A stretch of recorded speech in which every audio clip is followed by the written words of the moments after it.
Let's play common ground. You and your partner will learn ways that you're alike or similar and ways that you're different. The space between you and your partner is called your common ground. When you jump into it, it means you found something in common.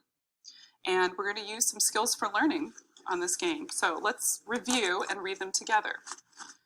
The first skill is focus attention. Yes. And listen. Use self-talk. And be assertive. Right, so we're going to practice these skills as we play this game. So I'm going to read the question, and you'll show a thumbs up if you agree, or a thumbs down if you disagree. And if you have the same answer as your partner, then you're going to jump together and slap your hands together. And if you have a different answer, then you're going to squat down. Okay? Everybody got it? All right, let's stand up and play. Cody, you can be my partner. All right. Do you like to eat fish?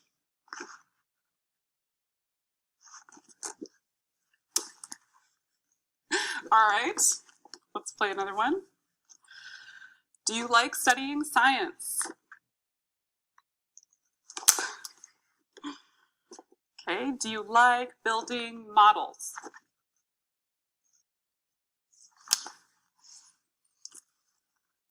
Do you like going on field trips? Do you like climbing ropes?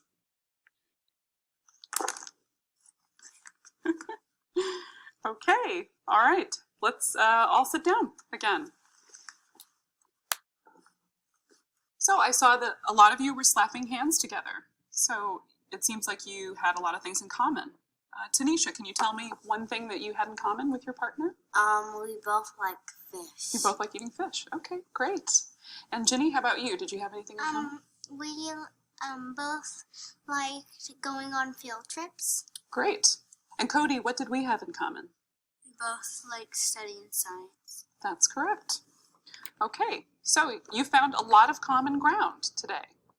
So let's think about ways for a moment of how we're similar and how we're different.